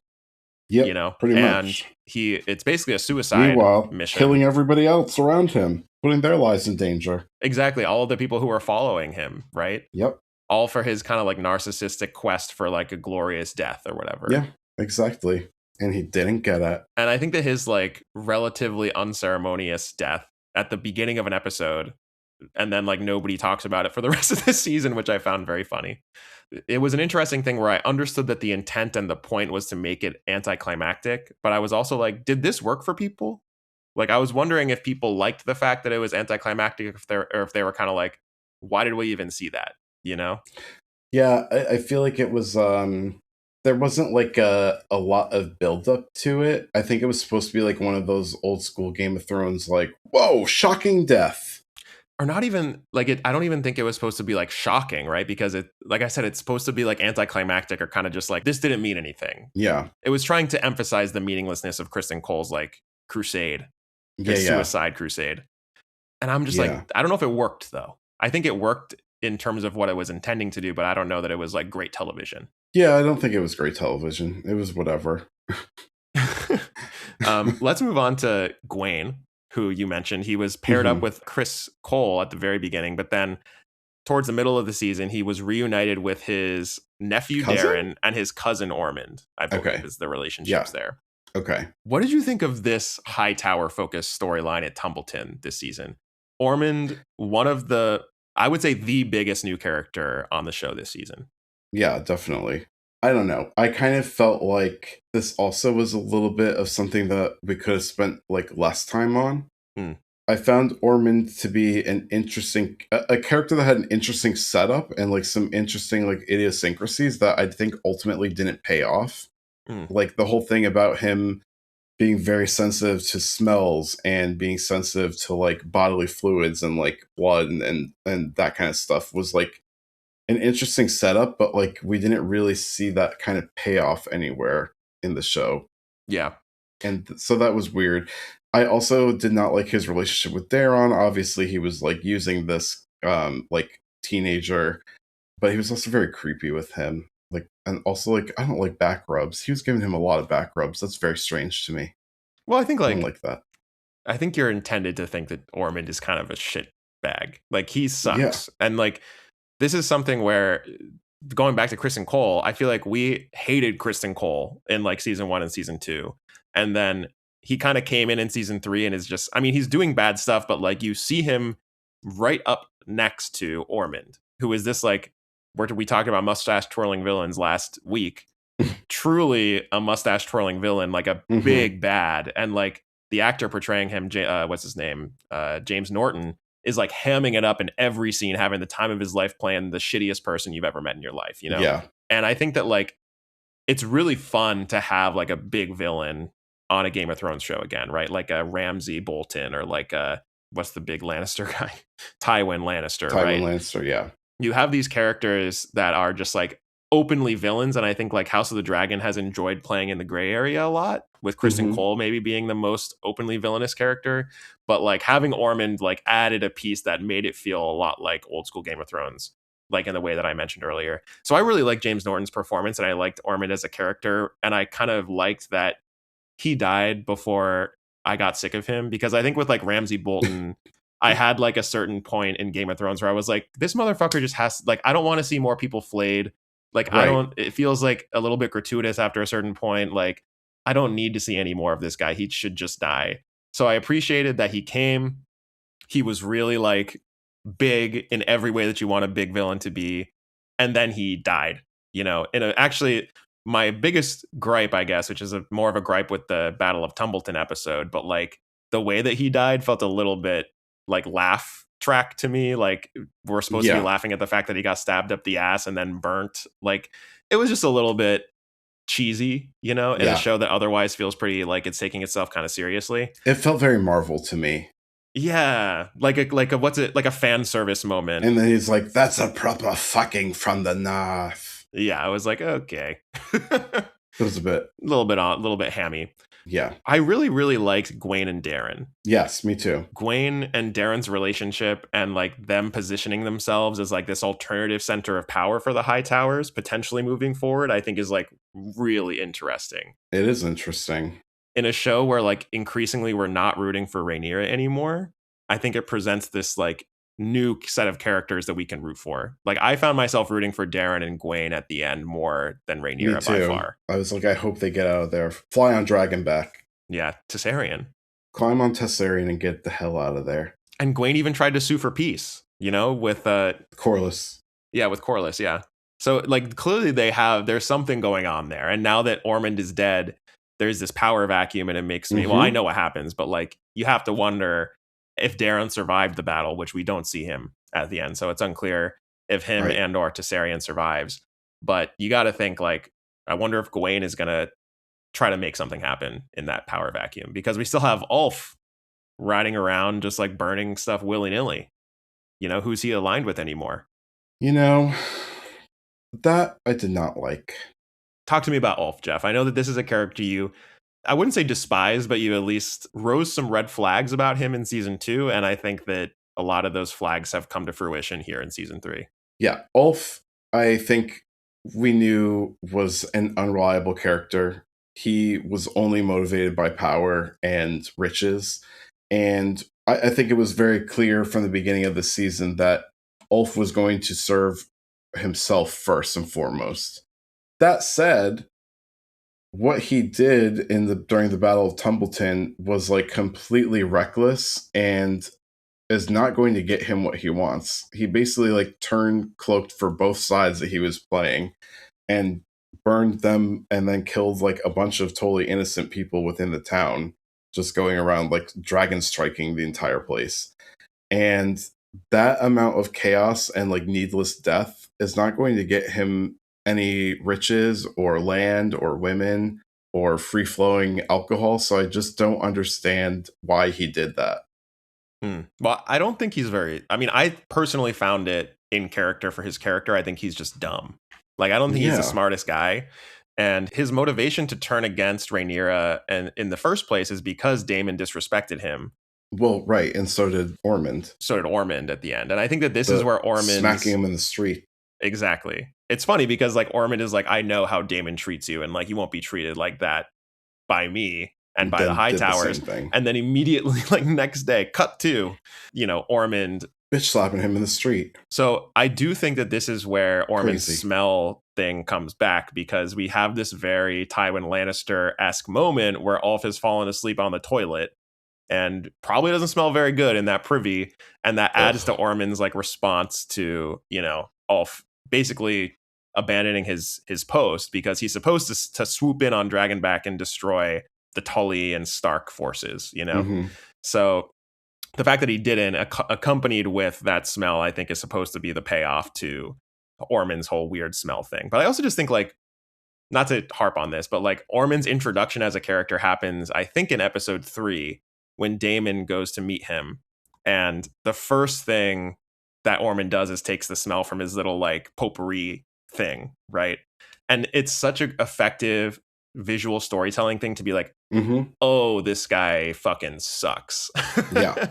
You know, so I do like that was a part of his character, even if maybe they kind of hit that note one too many times over the course of the season. Yeah, I agree. Let's talk about Aegon. Okay. Aegon had, I would say, one of the more entertaining subplots of the season with Larys in, like, I guess the Riverlands. It was where he was kind of like randomly roaming around. Tell me about how you felt about Aegon. Sorry, Geoff. I think that character's performance, or that actor's performance, has been incredible. Tom Glencarny is the name of the actor. Tom Glencarny. I think that his performance of Aegon has been incredible. He has played like the perfect, like, petulant, bratty character who, you know, is extremely condescending to everybody around him and is just like constantly screaming about his greatness and what a king he is. And meanwhile, he's like a crippled now. Their words, not mine. He's disabled. And he is like badly burned, badly disfigured, and is still like clinging to power and might all that he can. And that actor's just played like a perfectly like petulant, power hungry character in a way that has brought like a lot of like levity to the series. Yeah, and I think without sacrificing the humanity behind the character Aegon, like, one of the things that I found really fascinating about his arc this season is the moment when basically Larys reads him to filth, I believe is the term that the kids are using these days. And he basically says, like, you're a bad person. And here's, you know, that's legitimately what I think about you. And old Aegon would respond with, like, fuck you, I'll see you, you're fired, like, I'll see you later. But given everything that Aegon has gone through and the number of times that Larys has saved Aegon's ass, he's like, wait, should I maybe take this guy seriously and maybe like respect him, and like maybe I should keep him around for telling me the truth as opposed to telling him to get lost? And he does. And then he asks, I'm forgetting what his name is. Is it Tywin Lannister? I believe it's the Lannister that they're with. Yep. When Tywin Lannister bullshits him, when he's like, hey, do you think I'm a good person? And then Tywin's like, well, I think that in every man, and he like has this like long shitty answer to respond to him. It's word salad. Aegon is like, okay, this guy ain't shit. I'm going to listen to Larys and we're going to go to Essos, right? Yeah. Aegon is like a millimeter from an actual redemptive story arc, right? And then the moment that he is about to like sacrifice himself, or he is finally like reaping the consequences of his actions when the army is about to kill him, is the moment when the dragon Sunfire literally rears its head and kills all of them. And suddenly we're back to maniacal, narcissistic Aegon, right? And it's tragic that he was so close to actual redemption, right? Like, I thought that was such a fascinating and creative way, because this is one of those things, like an adaptive choice. This entire time in the book, Aegon is just missing. We don't see him. Nobody has any idea what happened to him. And it's like, what do you can't do that in the show, because we love Tom Glencarny. We love the character of Aegon. We have to follow him. He has to have an arc. And I think it was like such a creative idea to have him have this like near redemption. And then suddenly Sunfire comes back and we're back to Targaryen madness. Old ways. Yeah. Yep, exactly. Really incredible stuff. What did you think of that scene with Sunfire and his like half burned face or half rotted face?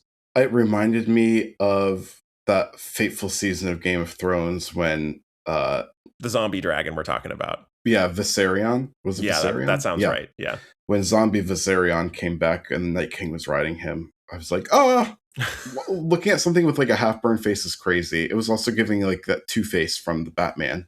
Oh, yeah. You know? Yeah, Harvey Dent, for sure. Harvey Dent.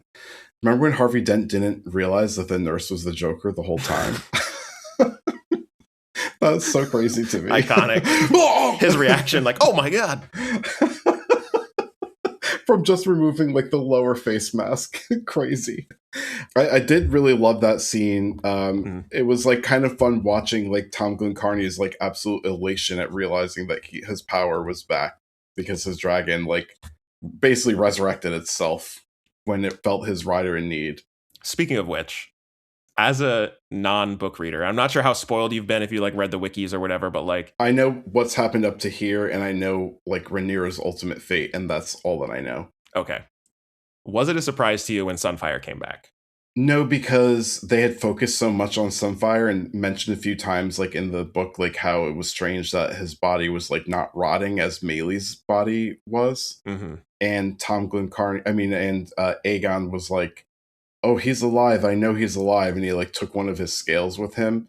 I was like, well, they wouldn't have put this in the story if we weren't going to see Sunfire rise again. For those reasons, I was not surprised. Yeah. I was kind of like, of course, because I'm me, thinking of like the mechanics of this. I'm like, okay, well, how far were they from Rook's Rest? And did the dragon fly, or was it just like plowing through the woods the whole time? And like, wouldn't they have heard like trees being felled, you know? Yeah, well, this is a great segue. I think we saw that Sunfire can fly because after his resurrection, he lands in Harrenhal, where Aemond and Alice have been for the entire season. Interesting that Vhagar is totally missing this season. Right. And we have kind of like run it back, Harrenhal therapy round 2, this time with Aemond instead of with Daemon, right? And Alice is back, and we get a lot of good Alice stuff this season. Yeah. What do you think of this subplot with Aemond and Alice? I do feel like it was a bit drawn out. I was kind of like tired of watching like Aemond like just like speed walk through the halls of Harrenhal. I feel like that happened for 4 or 5 episodes at least. Yeah. I did think that the background of Alice Rivers and like learning that she was essentially like a cursed former queen of Harrenhal, like who was forced to stay there and be, you know, among the living for eternity was fascinating. And that she basically got this curse from communing with like the, what do they call them? The old world species. Oh, well, she didn't specifically say. She said like things from the forest, I believe is what she said, or things in the forest. But we had seen, this is some kind of like book lore nerd shit, but like we saw at the God's Eye these men that have like this kind of bullhead thing. What's up, y'all? Quick correction for you. So the green men are not minotaurs, but they are guys that have antlers on their head, so more like deer human hybrids. But anyways, let's get back to the show.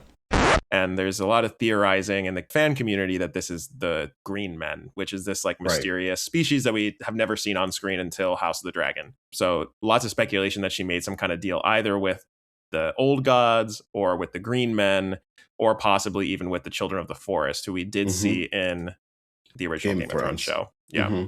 Yeah, so I thought that was interesting. The stuff between Alice and Aemond, like falling in love and deciding that they want to like start a family in their own line of Targaryens, and that Alice has like a clutch of dragon eggs, was like somewhat interesting.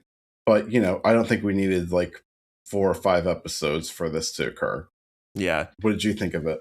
I thought that Aemond's entire storyline this season being completely him being obsessed with sleeping with his mom was a little bit tough for me. Yeah. There was like that opening scene, I believe it was in the first episode or maybe the second episode, where Alicent convinces him to leave King's Landing, and she kind of does so by, I mean, she doesn't like intentionally like seduce him or anything, but he like kisses her and she has to play it off like she's not terrified and not creeped out by it so that he leaves, right?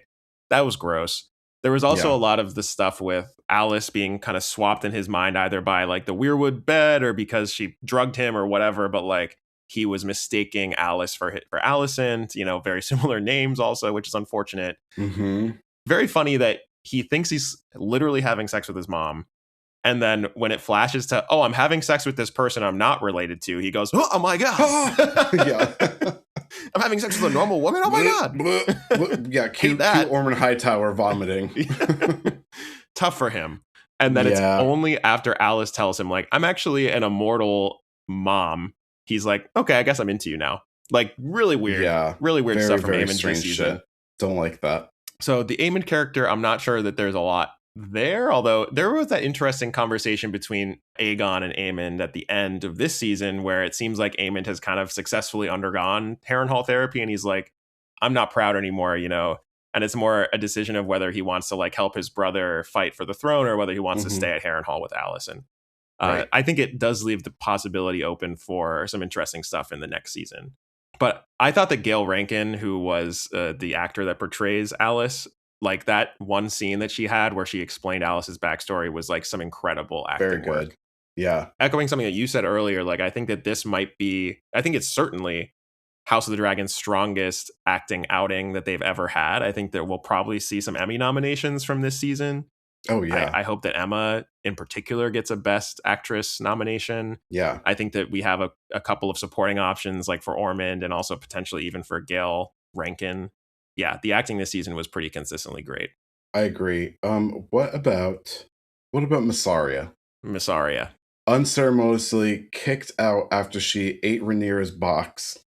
The next day, they were like, all right, well, she doesn't need you anymore. See you later. That's tough. It was interesting that happened right before Massaria got kicked out. I saw that because the whole season you kind of have Massaria as the angel on Rhaenyra's shoulder, and then you have Daemon as the devil on Rhaenyra's shoulder. 100%. Maybe angel is like a little bit strong because I think that Massaria was also, playing politics and she was trying to manipulate Rhaenyra. But for good, ultimately. Arguably, because she does have that conversation in the throne room with the blanking on her name. Elsie, I think might be her name, but it's the character. The other madam of the brothroom. Right, exactly. Mm-hmm. And she has that conversation, and Elsie's like, we're in a lot of jewels. Like, yeah, she basically is like, girl, you've changed. You've become one of these people. You're not like us anymore. And Massaria's like, no, I really am still here, like, doing good and, like, trying to help the people of King's Landing. But, like, I have to fit in or they won't take me seriously. But the other thing is that at that moment, Massaria is not being very effective at manipulating Rhaenyra until Elsie kind of gives her the advice, like, Rhaenyra and the Targaryens will always think of you as a whore. Her words, not mine. Mm-hmm. And you should lean into that, basically. And that's exactly what Massaria does. And she does for a minute see some results. But then when Rhaenyra makes the choice to go with Daemon's philosophy, like Targaryen supremacy type stuff, she kicks Massaria out because she knows that Massaria is able to manipulate her, Yep. And I think that leaves Massaria in a really interesting place because she is now done with any illusion that she's able to make change from within the system. And she's now in King's Landing and is in a place where she knows that she's not a fan of Rhaenyra. Rhaenyra, just as you said, killed the Pope. And she's acting crazy on the steps of the Sept of Baelor. Mm-hmm. So it's like, where does that leave Massaria? Where does that leave her role being like a person of the people, In a position of power to like be like, we got to get these people out. They're crazy. I tried my best to reason with them, but no good. What do you think of the performance? I think it might be a little bit flat for me. It's portrayed by Sonoya Mizuno. This is like one of the most controversial actors, I would say, in the show. I remember like season 1 time, there was a lot of like, this actor is terrible. And I think she also was using like a pretty heavy accent in the early seasons that has kind of lightened in the last couple of seasons. I think that she's like pretty good. She's collaborated with Alex Garland on a couple of things that I like. I think she gets a little bit of hate for no reason, to be honest. But oh, interesting. Yeah. Oh, I didn't know she's a Japanese English actress. Mm-hmm. Oh, that's fascinating. Okay, I didn't know that. She does have an interesting accent. I thought she was portraying like a person who we could assume like a parallel would be like a Middle Eastern person. Yeah. A person from the Mideast, one might say. I choose to believe that she made an acting choice to like lessen the accent to fit in more with the people and feel more like Westerosi as opposed to like an Esterosi. Yeah. I personally think, I'm kind of proud of the show team to keep her around because I think it would have been easy to write her out after season 1. But I just feel like this season, I think things are finally coming to fruition for this character in a way where she's most effective this season than she was in the prior 2 seasons. I do agree. I don't think she's going to get any like Emmy nominations. She's not as good as like Emma Darcy or Tom Glenn-Carney, but like I think that her character is the best that she's ever been in this season. I agree. Let's talk about, I guess, like one final pair of characters here, Alicent and Helena, right? So for most of the season, we see them locked up in King's Landing under control of Rhaenyra. And of course, the season ends with Helena taking her own life by jumping out of her room in King's Landing. Mm-hmm. What did you think of this arc?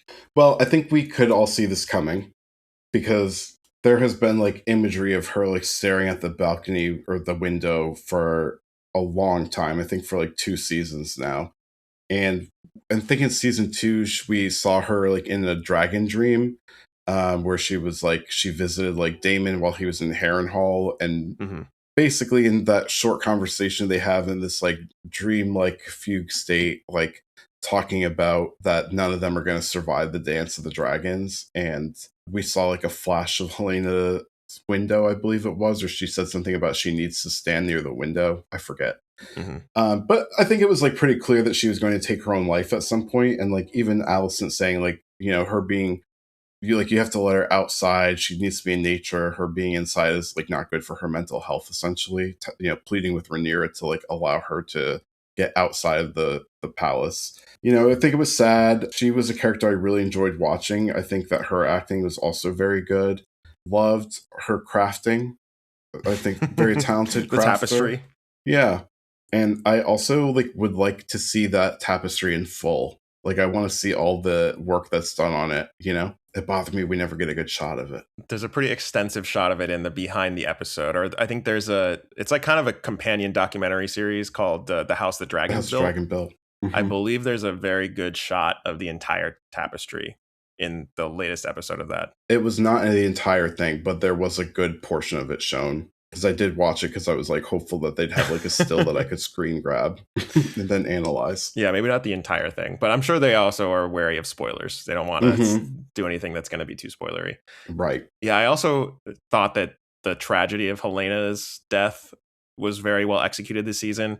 Worth mentioning that this is the subject of the beef between Ryan Condal and George R.R. Martin. So in the original, this is one of the changes from the book, is that originally Helena has a third child called, I think, Maelor, either Maegor or Maelor. And it is her son's death that leads her to throw herself out the window. And George's point in a blog post that he posted publicly was like, if you keep making these little changes, like getting rid of her son, then big changes like what's her motivation for ending her life end up coming from that, right? And he called it toxic butterflies. You know, the metaphor of like butterflies on one end of the world causing a tornado on the other end.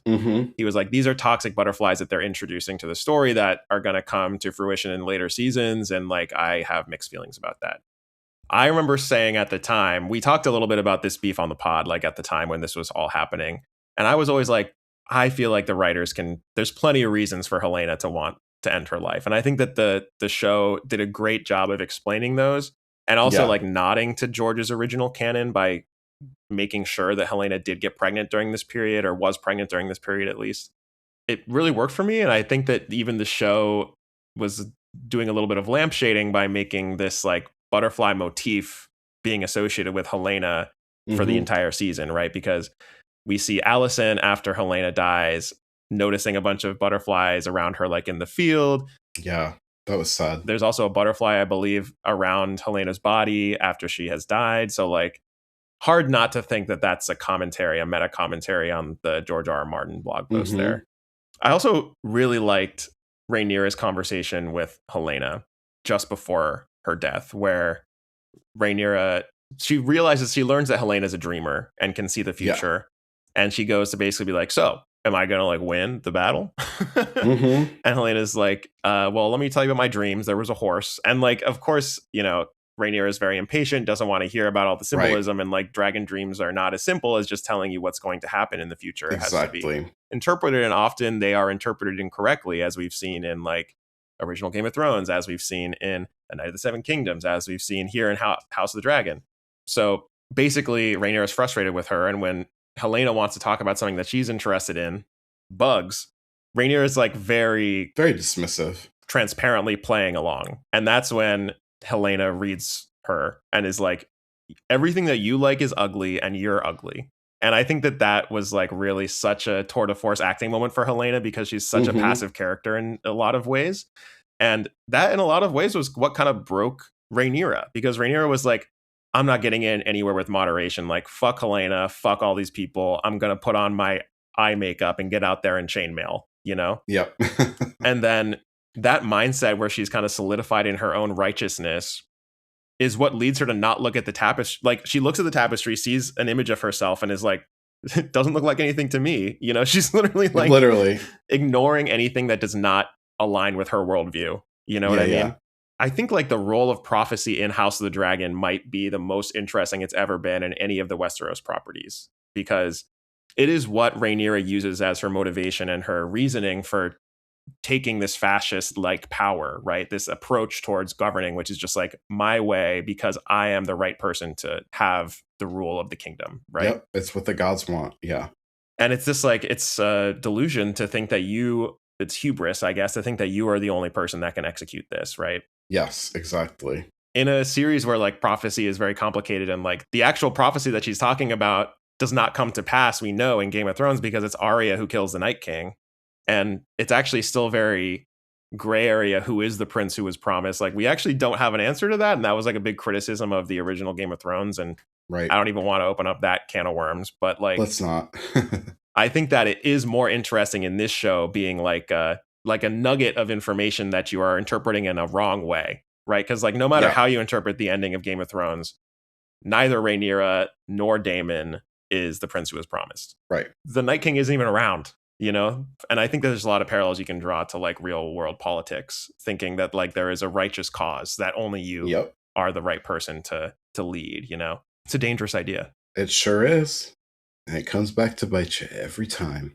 Geoff, anything else you want to talk about when it comes to House of the Dragon season 3 before we take a quick break? Justin, I think we've really covered it. Okay. I think on the whole, really great stuff this season, particularly the acting. Loved it.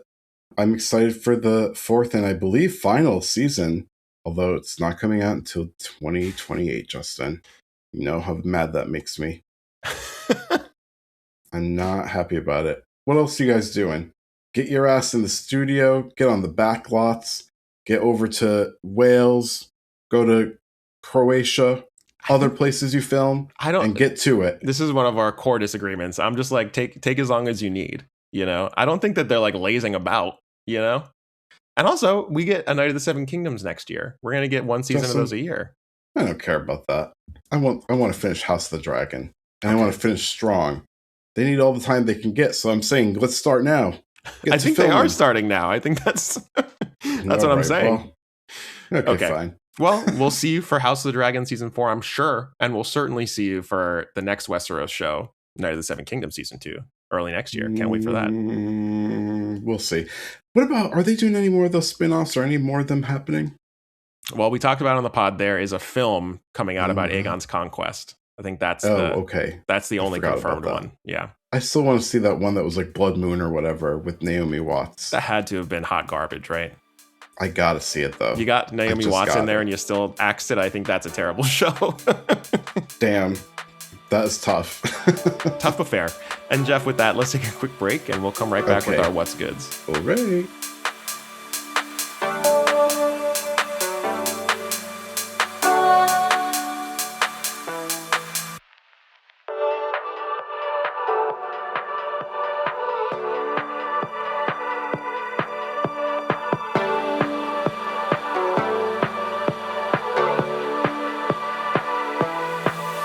And we're back.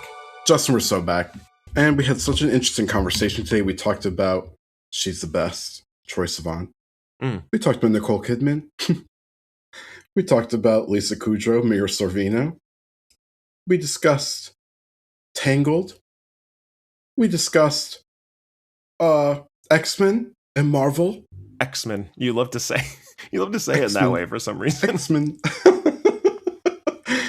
And we also had and we talked about Verity. And we had a wine-raging convo about House of the Dragon Season 3. We certainly did. And now, Justin, it's that time of the podcast where I ask you a question to let me know what's good with you this week.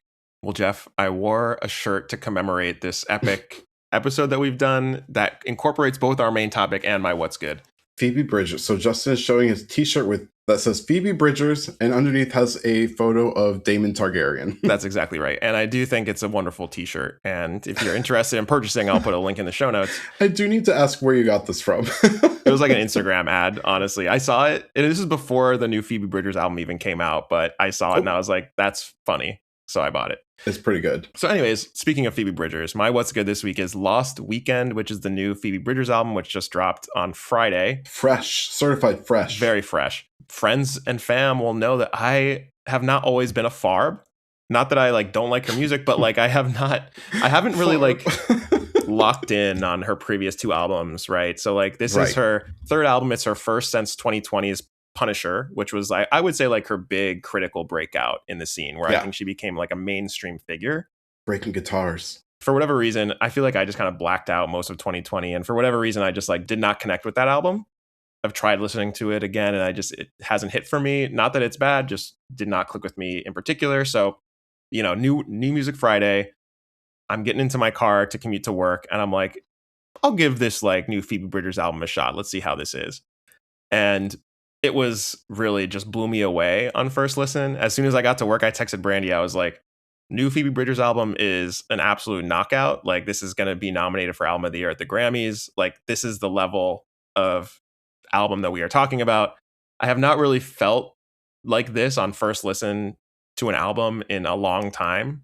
Phoebe Bridgers I would describe her as like an alt folk musician, although I think that is becoming a little bit reductive now because a lot of her music on this album incorporates all kinds of other genres. There's like a big kind of like Southern rocky song. There is a lot of electronic elements. This album was produced by a whole host of producers and performers. Among many producers, including Phoebe Bridgers, there is Jack Antonoff here, is the executive producer on the album, who, of course, I'm a sucker for Jack Antonoff Productions. Alex G is heavily featured as a producer on the album. It features vocals from, allegedly, Cameron Winter, somebody who sounds a lot like him. I think there's some record label stuff going on, so he's performing under a pseudonym on this album, but he has a very recognizable voice. This is the lead singer of Geese. It also features vocals from Phoebe Bridgers' boyfriend, Bo Burnham, who is heavily featured in the lyrics of the album because this is a very diaristic narrative record. It's about Phoebe Bridgers' kind of rise to fame since 2020 after Punisher. She's since won a couple Grammys as a part of Boy Genius, which won, that album from Boy Genius in 2023 won a few Grammys in the rock categories. I want to read a lyric from the final song on the album, which I think serves as basically the thesis of the album. Okay. When a dream comes true, a fantasy dies. Lost Weekend Reprise, which is the final song on the album, has that line. And I feel like it's really one of those classic post-breakout albums where it's like, damn, fame actually sucks. And the title Lost Weekend is a reference to a novel from the 40s that was adapted into a classic film, I think in the 60s, that was about addiction and alcoholism. And it's about how like this revelry, sometimes you can just wake up and it's like you've lost this span of time. And it feels like Phoebe feels that way about her fame, where it's like this kind of insane rocket to notoriety caused her to just like lose track of things that matter to her. Her father passed in 2022, somebody that she had a lot of complicated feelings about that she gets into in multiple places on the album. The album features a voicemail from her dad where he's like, hey, sorry to bother you. Like, I guess being a rock star like takes up a lot of your time now. So it feels like she is feeling a lot of guilt about letting some relationships wither. There's also a lot about her relationships that have broken up and her now current relationship with Bo Burnham.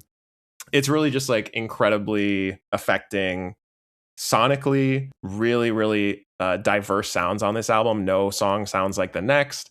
The song structures are very like avant-garde and strange. There's like very traditional songs that are just like classics. And then there's songs that are like a minute and a half long. And it's like instrumental for the first 45 seconds. And then there's a lyric and that's the end of the song. We love the ditties. The girls are loving the ditties. It's very impressionistic. It's very expressionistic. Like there's a lot of auditory expression of like internal feelings. And there's also a lot of like trying to recreate a scene from her life. Like there's references to specific moments in her rise to fame, like when she performed at Governor's Ball in 2021. There's a song called The Governor's Waltz, I believe, that is referencing that performance.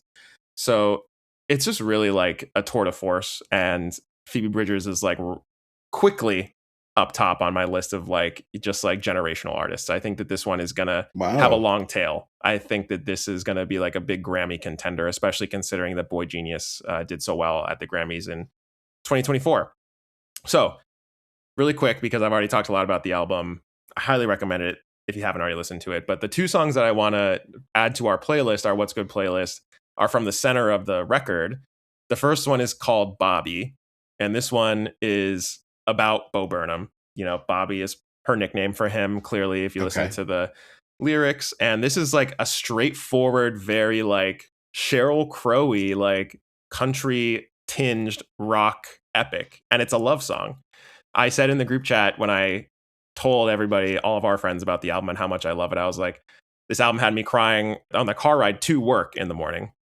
This pair, Bobby first and then followed by the title track Lost Weekend, is really what got me. And there's something just about the way that she portrays her relationship with her boyfriend on Bobby that is just like so, feels very lived in. It's very like comfortable and peaceful. It might be the most Jack Antonoff sounding song on the record. It sounds like a Bleacher song. Okay. We got an incredible sweeping like guitar intro. It's the most rock song on the album too. It's just like great. And in isolation, I mean, when I was listening to the album, like I said, every single track is so distinct.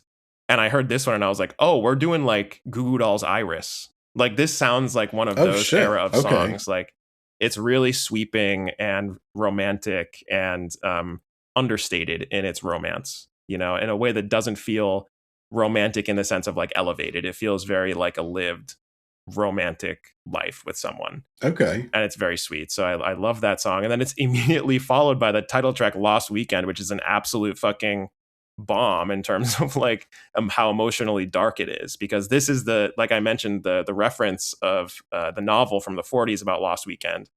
This is very much about growing up and like loss of innocence. And once she has achieved this fame, the guilt that Phoebe feels, I think, about leaving people behind.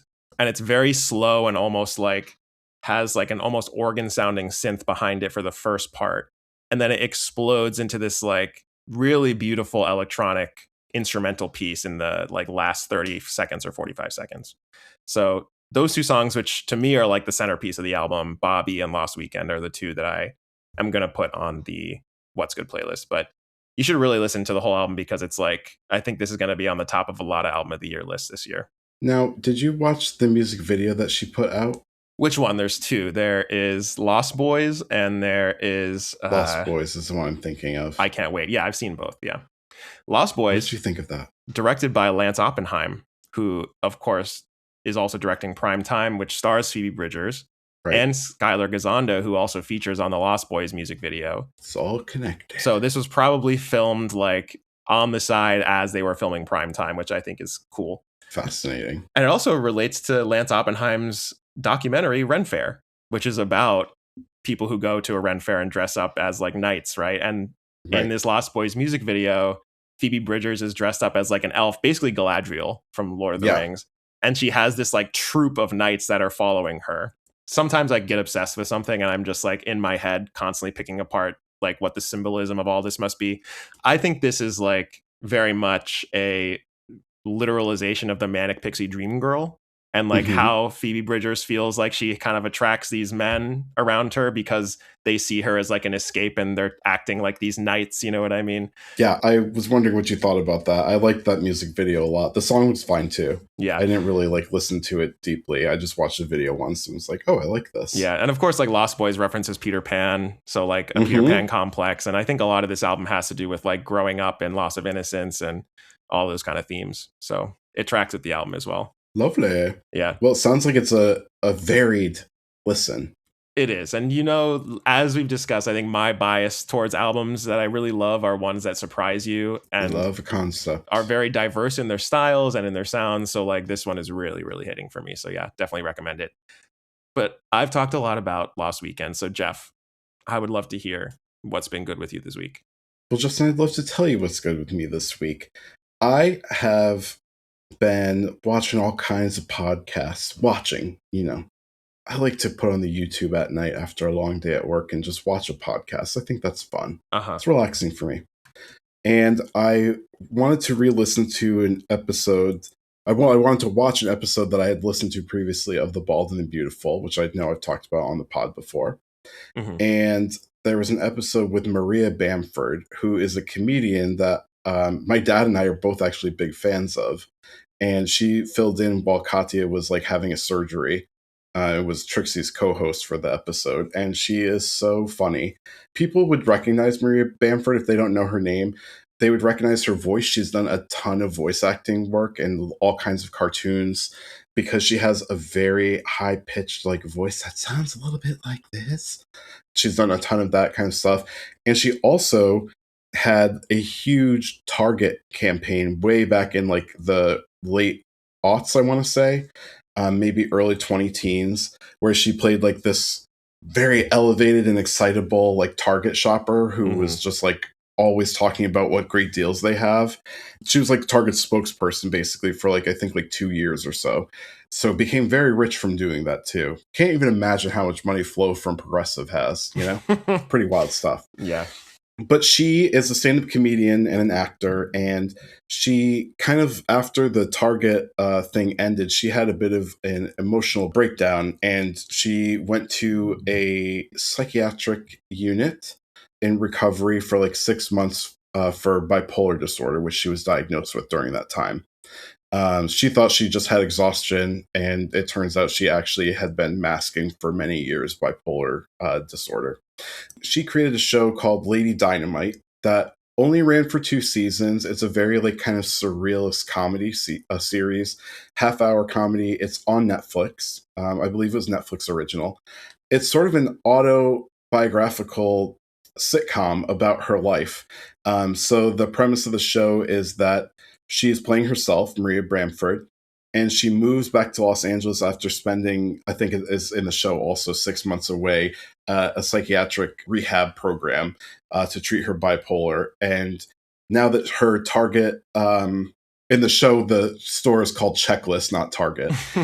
So after her Checklist contract is like over and done with, she is not getting any calls and isn't able to like perform or get any kind of paid gigs. So she is she's trying to like restart her career with the help of her agent, whose name is Bruce Ben Bacharach. And he's played by Fred Melamed, who you will know if you've ever watched any TV. He's a great character actor. He's been in Law and Order. He's been in Arrested Development. He's been in Curb Your Enthusiasm. He's done all kinds of TV and movies, so you would definitely recognize him. He's hilarious. He just is like kind of like a schmuck who can't really get it together and gets her all kinds of really bad PR and bad gigs that like don't end up paying her very well. And the rest of the cast in this show is really great. Her mother's played by Mary Kay Place. Some of the recurring characters in the show are Bridget Everett, who plays her best friend Dagmar. Lennon Parham, who plays Larissa. You would know her from Veep. Specifically, she plays Karen in Veep, who comes through several seasons as a consultant that just gives word salad answers to Selena all the time. And then Mo Collins, who we love from Mad TV and Parks and Recreation, plays like her very jealous childhood friend. And then there are other great people who come in and out of the show, like Jenny Slate plays like her life coach. I should say some of the other guest stars are like comedy greats like Adam Pally, Patton Oswalt, David Spade, Seth Meyers, Judd Apatow, Annie Mumolo, who was the co-writer of Bridesmaids, Stephanie Weir, also from Mad TV. There are Jason Mantzoukas. There are so many, and John Mulaney too. He plays a police officer, which is very funny. Andy Samberg, Judy Greer, Mira Sorvino. There are really great guest stars. This show is so funny, and it's just basically sheds light on like what it's like to build your career after you've had like a huge upset, and how your relationships and family dynamics change when mental health is being addressed head on. Very funny show. It's produced by the Hurwitz Company, which produced Arrested Development. You can definitely see like a common DNA between that. There's lots of flashback scenes and lots of like quick, like high speed joke delivery. Very dense joke per dialogue ratio. And yeah, it's a lot of fun. Really good show, easy to watch, and laugh out loud funny. Yeah, I think I was like recommended this show, not by like people, because I don't think when it was airing, I don't think I knew anybody that was watching it, but I feel like I followed a lot of like comedians on Instagram who were like, you gotta watch this show. And I just never got into it. But I do remember Maria Bamford from her Target commercials, which is hilarious. Yeah, I'll add it to my long list of television shows that I have to watch. It's good stuff. It goes down easy, I'll tell you that. Almost as easy as Lost, Justin, which I'm almost done with. Oh, can't wait to talk about that. And let's say next week, we're finally getting around to talk about Widow's Bay in a dedicated way. Oh, right. So I can't wait to discuss that next week. It's going to be a really fun episode. Brandy is watching it for the first time as I rewatch with her. And it is a great rewatch, I must say. So Yeah, it's been a great episode, and I can't wait until next week's, Geoff. Can't wait. We'll see you then. Bye. Bye. This has been Bants with Geoff and Justin. Bants is created and produced by Geoff Taylor and Justin Benavides. Graphic design by Geoff. Editing by me, Justin. The theme music for Bants is the track Nebraska With You by Sam Day and is provided by No Copyright Sounds. Email us at bantspod@gmail.com with any questions, recommendations, or just to say hi. If you like the podcast, rate and review us on Apple, Spotify, or YouTube. And tell your friends. Bye. Bye.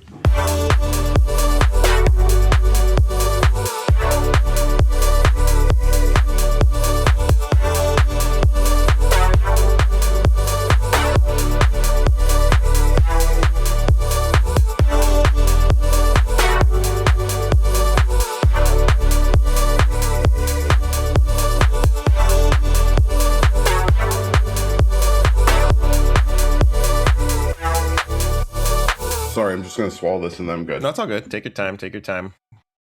We're not in any rush. I am seeing Teenage Sex and Death at Camp Miasma with Ben and Peter this afternoon. Very excited for that. That is interesting. I just watched Hannah Einbinder on Jimmy Kimmel last night, and she was pretty funny promoting it. Anthony Anderson was filling in for him. Not that funny.